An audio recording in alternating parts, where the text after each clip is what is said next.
여러분, 장미입니다.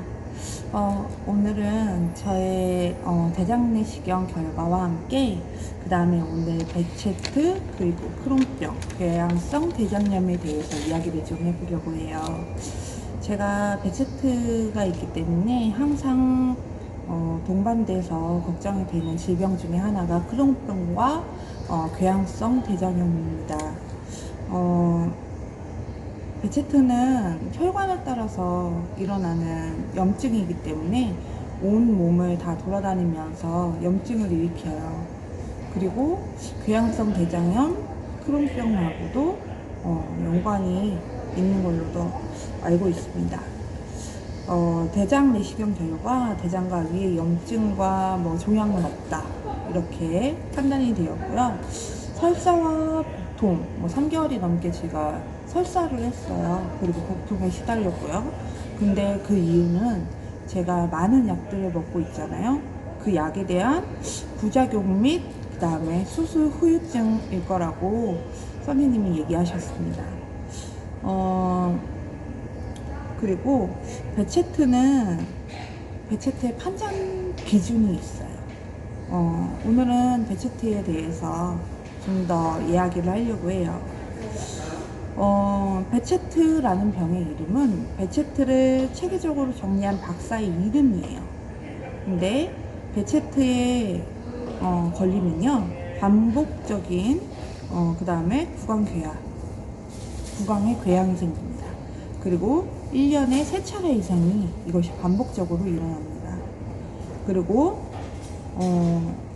성기 근처에 궤양이 생기기도 합니다. 그리고 눈에 병변이 일어나기도 하는데요. 눈의 병변이라고 한다면 포도막염과, 근데 이 포도막염이 대표적으로 많이 나타난다고 합니다. 그리고 또는 망막 혈관염이라는 것이 생기기도 합니다. 하지만 베체트에 걸렸다, 이 베체트를 찾아냈다 하는 사람들 중에 포도막염 때문에 꾸준히 포도막염이 재발을 하는 겁니다. 그래서 이상해서 병원에 계속 다니다 보니까 선생님이 혹시 베체트의 확률이 있으니 류마티스 내과에 내원을 해서 한번 진료를 받아보세요 라고 이야기를 해서 베체트를 진단 받는 경우가 종종 있습니다. 그리고 피부에 병변이 일어납니다. 결절성 홍반, 그 다음에 모낭염, 부진농포, 여드름처럼 막 일어나기도 하고요. 그 다음에 베체트를 갖고 있는 사람은 생리식염수에 반응을 하게 됩니다. 일반 사람들은 생리식염수를 넣었을 때 반응을 하지 않습니다. 하지만 베체트 환자들은 생리식염수 반응 검사를 했을 때 반응이 나타나기도 합니다. 입에 궤양이 나타나게 되면 보통 많이 처방하는 약이 탄툼 각을 처방을 하게 합니다. 탄툼 액이라고 있는데요. 저도 이것을 가끔 처방받아서 가글을 하곤 합니다. 입 안에 궤양이 되게 많이 생겨서 아프고 힘들 때 그것으로 이렇게 각을 처방을 하고 나면 조금 나아지기도 합니다. 그리고 또 하나, 위장관 말단 소장에 심한 궤양이 일어나기도 합니다. 소장하고 대장 이런 곳에 심한 궤양이 나타날 수도 있는데요. 그래서 베체트 환자들이 크론병과 궤양성 대장염을 많이 걱정하기도 하고 많이 혼동하기도 한다고 합니다. 그리고 뇌졸중의 형태로 신경 베체트라고 하는 것이 생기는데요. 혈관이 막히거나 늘어나는 증상, 또한 심하면 파열되기도 합니다. 그래서 심하면 사망에 이르기도 한다는 결과가 있습니다. 동맥 파열의 혈관염도 있는데요. 굉장히 위험하죠. 근데 아주 많거나 그렇진 않은 걸로 알려져 있습니다. 아주 심한 경우겠죠.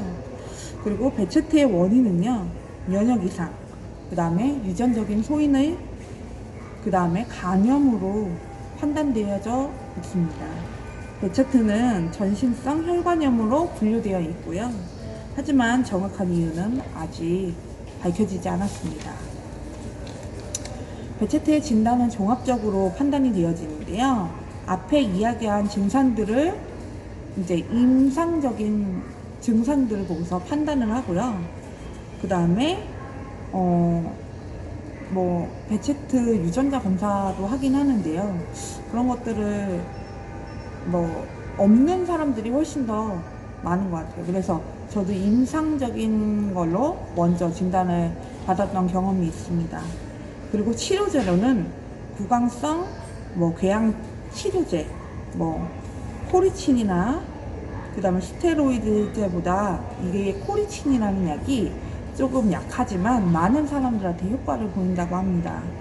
그리고 두 번째는 스테로이드 제제를 복용을 하는데요. 저도 스테로이드 제제 소론도를 반알씩 매일 아침 저녁으로 복용하고 있습니다. 하지만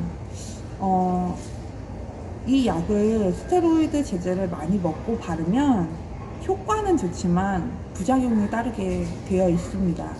아주 긴 시간 동안 장기 복용을 하게 된다면 고혈압, 당뇨, 비만, 그 다음에 골다공증, 골괴사, 뼈가 괴사하는 일들이 일어나고 있습니다. 반드시 의사와 상의 후에 사용하셔야 합니다. 그리고 관절염이 발생하는 경우도 있는데요. 관절염이 발생한 경우 비스테로이드성 항염제를 복용하게 됩니다. 그리고 위장관 베체트증이 발생한 경우에는 설파살라진, 그 다음에 스테로이드 제제를 복용하게 됩니다. 베체트에 중대한 합병증들이 있습니다.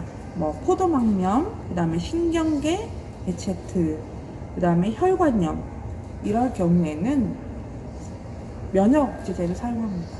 저도 면역억제제 주사를 맞고 한동안 면역억제제를 복용하기도 했습니다. 스테로이드제를 고용량으로 쓰거나 그 다음에 이자티오프린이라는 사이클로스포린, 이런 면역억제제를 쓰게 되면 면역세포 활동이 억제되면서 병의 활동은 줄어들게 됩니다. 하지만 그에 반해서 아주 건강한 세포들도 정상 면역들도 낮아지게 되면서 다른 병에 취약해지는 부작용이 생기기도 합니다. 그래서 함부로 사용하면 안 되고요. 꼭 의사와 상의 후에 그 다음에 사용을 해야 되는 것으로 알려져 있습니다. 그리고 제가 두 번째로 이야기할 것은 바로 크론병과 궤양성 대장염입니다. 크론병과 궤양성 대장염은 증상이 아주 유사합니다. 그래서 환자의 증상만으로는 보통 그것을 진단하기는 어렵습니다. 크론병의 증상은 침범된 위치와 활성도에 따라서 매우 다양하게 나타납니다. 소화기계에 염증이 일어나기도 하고요. 보통 설사, 그 다음에 복통, 식욕부진, 그 다음에 체중 감소가 일어나기도 합니다. 또한 관절이나 눈, 피부, 간, 신장, 그 다음에 그런 곳으로 이제 증상이 나타나기도 합니다. 환자마다 이 증상의 갭이 굉장히 많이 커서 아주 초기에는 발견하는 경우가 힘들기도 한다고 들었습니다.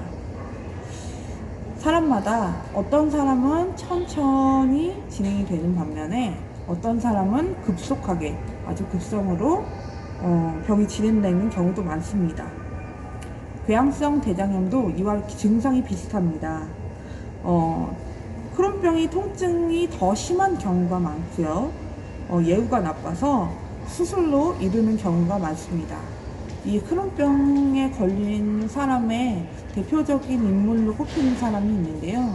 바로 우리가 많이 알고 있는 연예인 중에 윤종신이 바로 크론병에 걸려서 고생을 했다고, 수술을 했다고 알려져 있죠. 그리고 크론병의 증상은 항문 주위에 통증이 동반이 됩니다. 그리고 항문 주변으로 농양이 생기기도 합니다. 그리고 구멍이 생겨서 이렇게 생기기도 한답니다. 항문 주변으로 구멍이, 누공이 생기기도 하고요. 그 다음에 항문 주위에 열상, 그래서 굉장히 통증을 많이 느낀다고 해요. 그리고 항문 주위의 병변은 궤양성 대장염보다 크론병에 더욱 흔하게 나타나고 있습니다. 크론병은 체중 감소에 예가 많고 소아의 경우 성장 장애를 동반하는 것으로 알려져 있습니다. 주로 직장에 침범하고 그 다음에 대장에 국한되어서 궤양성 대장염, 크론 또는 위장관 대부분 침범할 수 있다고 알려져 있습니다. 작은 창자, 그러니까 소장을 침범하는 경우는 드물다고 합니다. 진단 방법은 대장 내시경 및 조직 검사가 있습니다. 조직 검사만으로는 부족하여서 꼭 내시경을 하게 되는데요. 내시경의 경우 자갈방 모양으로 보인다고 합니다. 건강한 조직과 확연한 차이를 보인다고 하네요. 그리고 궤양이 대장 및 소장 여러 곳에 동시에 생기기도 하고 또한 건강한 부분이 양쪽 염증 사이에 있기도 하다고 합니다. 그러니까 어느 부분에든 생길 수 있다는 것이죠. 그리고 반면 궤양성 대장염은 병의 침범 부위가 연속적으로 침범 부위 전반에 걸쳐서 생기게 됩니다. 점막을 붉게 변하고 이제 부종이 생기기도 한대요. 점막 혈관이 사라지게 되고 작은 자극에도 쉽게 상처가 생기고 출혈도 생깁니다. 심한 궤양성 대장염은 자극이 없어도 출혈이 생기게 됩니다.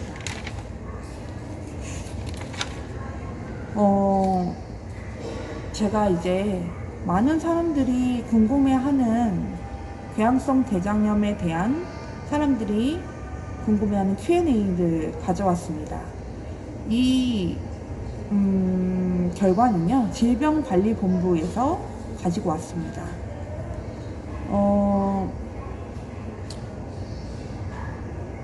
첫 번째 Q&A는 제병은 유전적인가요? 라고 물어보시는 분들이 굉장히 많다고 하는데요. 답은 유전적 소인을 동반하는 환자들이 아주 많다고 합니다.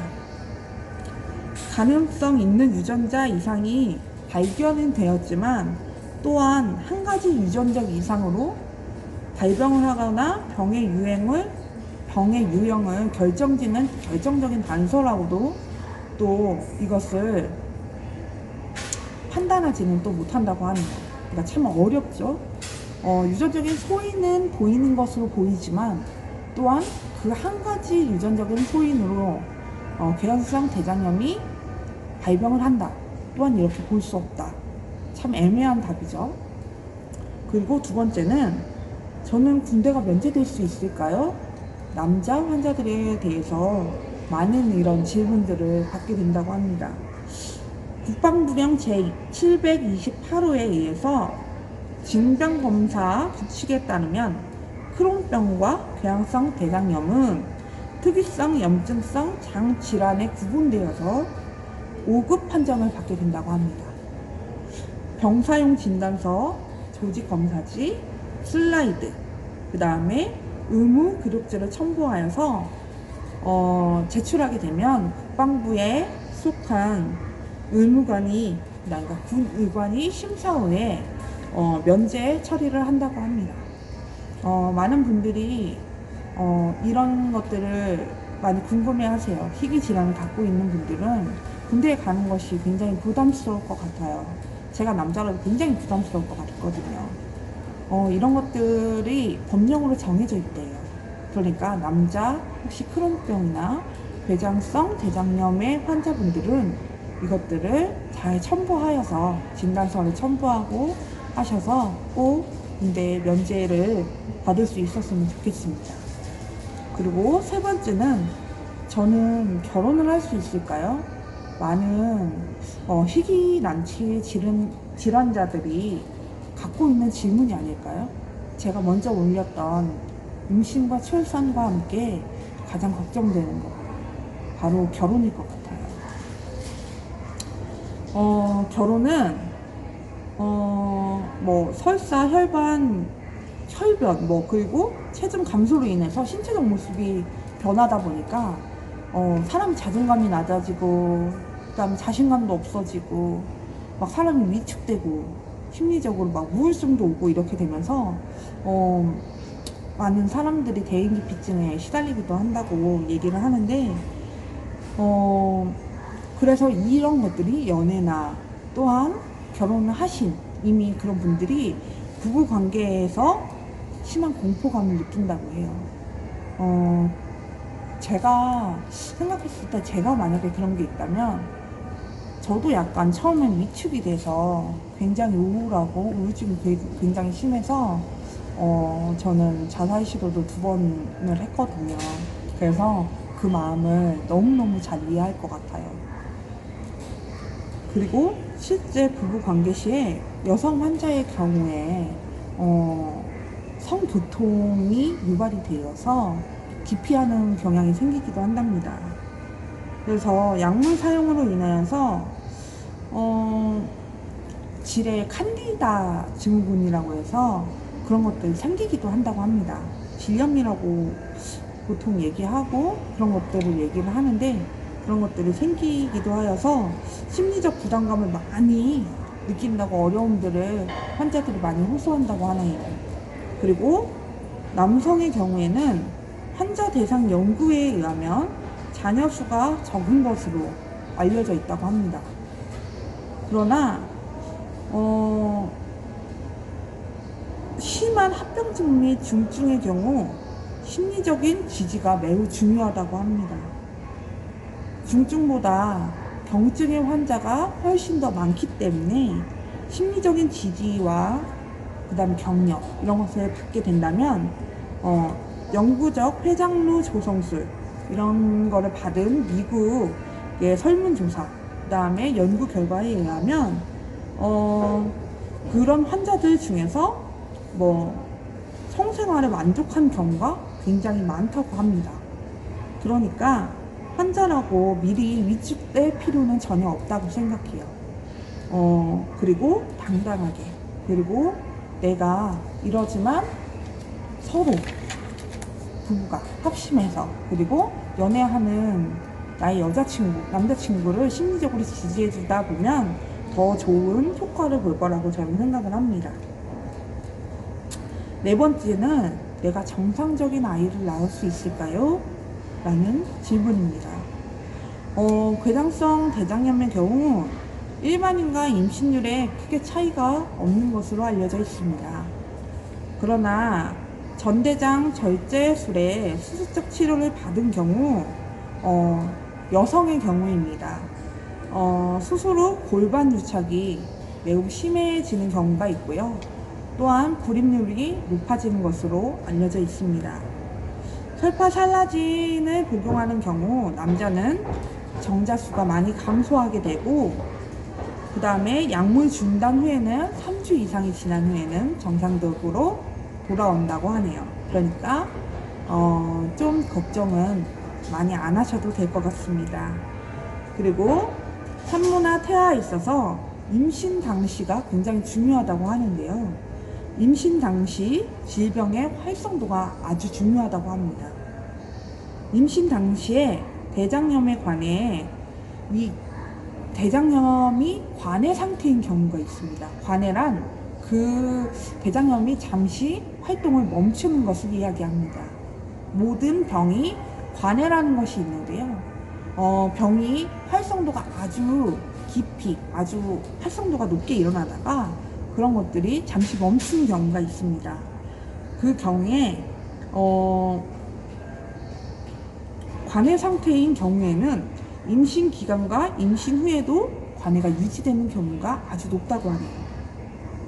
그러나 임신 당시에 대장염이 활성기일 때에는 임신 기간 중에 지속적으로 활동되는 경우에는 악화되는 경우가 아주 많다고 합니다.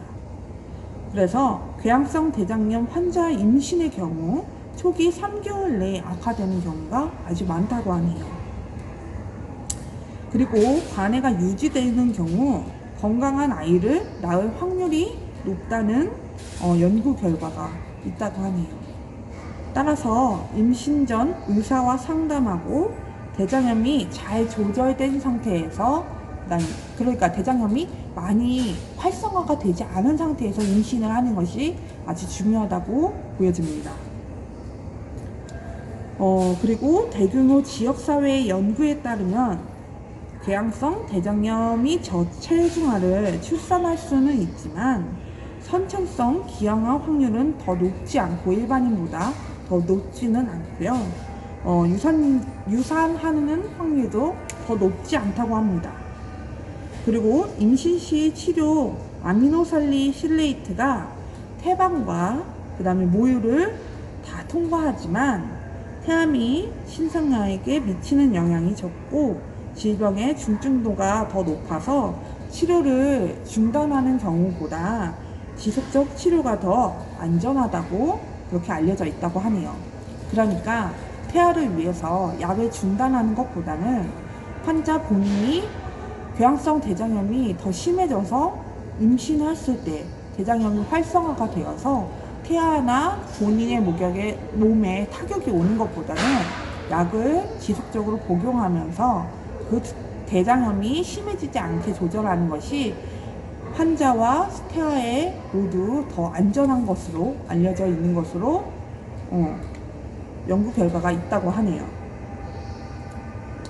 그 다음에 부신피질 호르몬은 역시 사용이 가능하면서 태아에서는 대사가 빨라서 수유에도 비교적 안전하다고 알려져 있다고 하네요.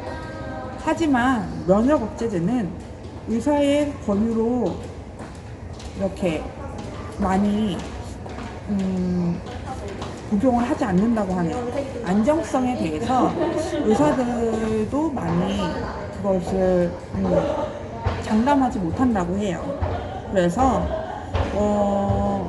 예전에는 많이 그런 것들이 기피해 왔는데 요즘엔 연구 결과에 따라 어떤 한 연구에 따르면 면역 억제제를 써도 그렇게 기형아의 출산율이 높지 않다, 이런 또 연구 결과가 따로 있다고도 합니다.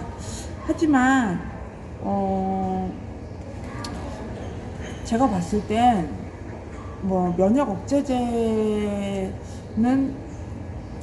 임신에 그다지 좋은 영향을 미칠 거라고 생각하진 않아요.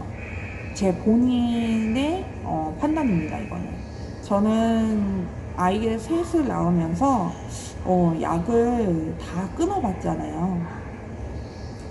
그렇기 때문에 면역 억제제 같은 경우는 좀 위험할 수 있다, 저는 좀 이렇게 생각하고요.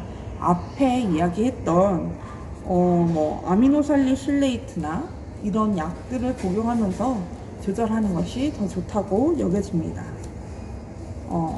다섯 번째로, 모유를 먹여도 될까요? 치료약제인 아미노살리실레이트는 모유로 분비가 되지만 그 양이 적어서 아이에게 유해하지 않다고 앞에도 말씀을 드렸죠. 그리고 부신피질 호르몬제 역시 분비되는 양이 적어서 모유 수유를 추천할 수 있지만 아지치오프린 등의 면역 억제제 복용의 경우는 권하지 않습니다. 제가 앞에서 면역 억제제를 복용하는 것을 권하지 않는다고 말씀드렸잖아요. 여기 뒤에서 모유 수유도 마찬가지로 면역 억제제는 의사 선생님들도 권유하지 않는다고 이야기를 하고 있습니다. 그러니 임신, 출산, 그리고 모유에는 저의 의견입니다. 저의 의견은 면역 억제제는 조금 사용을 하는 것은 아닌 것 같다, 저는 그렇게 생각을 합니다.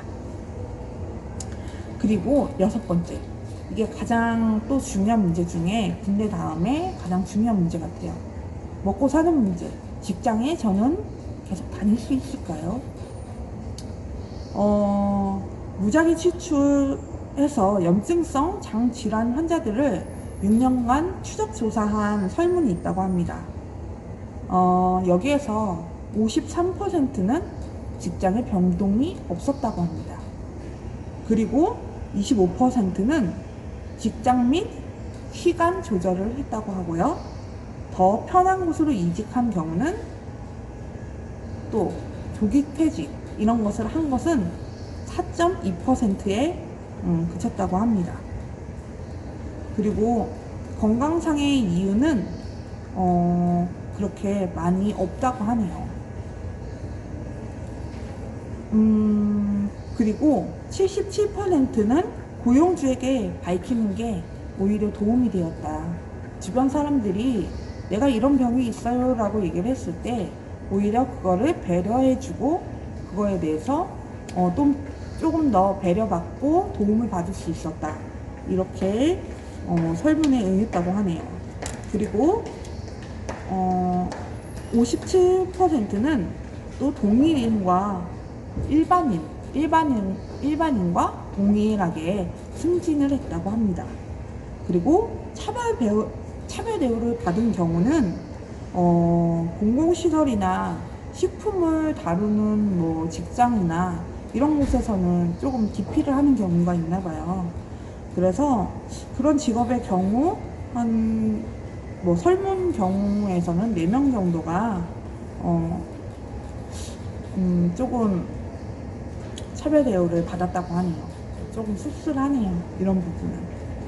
그런데 증상이 없을 경우에는 일반인과 동일하게 그러니까 증상이 없는 관해 상태에서는 일반인과 동일하게 운동이 가능하고 심한 경우가 아니라면 오히려 또한 사회 활동을 하는 게 신체와 정신 건강에 더 이롭다고 선생님들이 이야기하신다고 하네요.